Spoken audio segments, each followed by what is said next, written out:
People often say love can make a person do anything, but sometimes that anything crosses all the lines into pure darkness.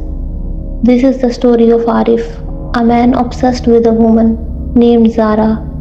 Zara was beautiful, educated, and from a respected family. She never liked Arif. In fact, she barely spoke to him. But Arif had already decided he would marry her at any cost.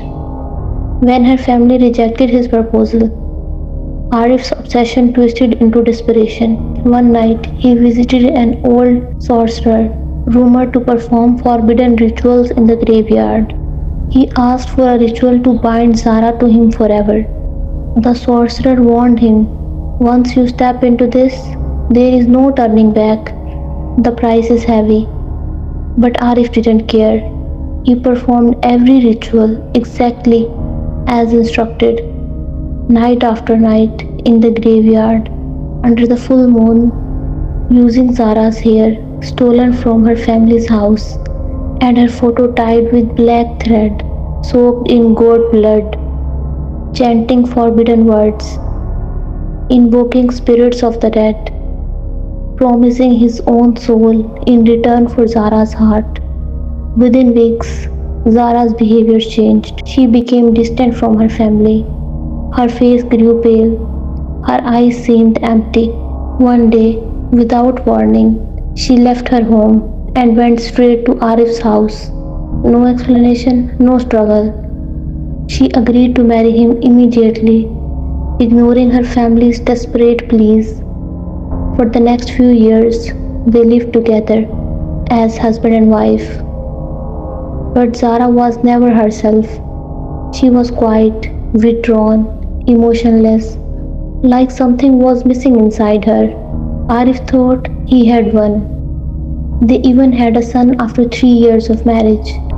But nothing about their life felt normal. Their house was cold, even in summer.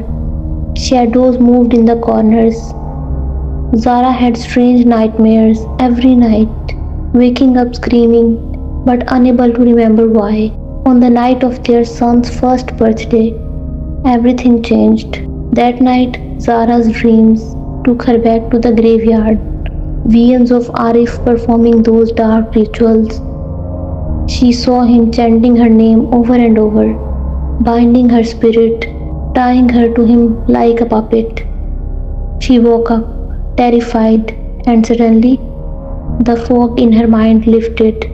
She remembered everything, how she would always hated Arif, how she would fought with her family to avoid him. And now she realized she wasn't in love. She had been trapped under black magic for 4 years. She confronted Arif in tears, but Arif just smiled calmly. You were mine from the moment I wanted you, he said coldly. You only exist for me now. Zara tried to escape, but something was wrong with their son. The child had stopped moving, his breathing slowed, and his eyes were wide open, staring at nothing. Suddenly, the entire house began to shake.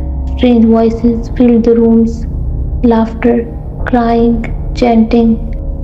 Zara watched in horror as her son's body began to darken, his small hands turning cold. The spirits had come to collect the price Arif had promised. Arif himself began coughing violently, blood pouring from his mouth, his face contorted in agony as invisible hands clawed at him, dragging him towards the door. He begged for mercy, but the spirits reminded him, you offered your soul, your child's fate, and her life. Now we take it all. Zara screamed, holding her lifeless son in her arms, unable to do anything. As Arif was dragged out into the night, his body was never found. The house collapsed hours later, burned down to ashes by an unexplained fire. Zara survived, but she was never the same.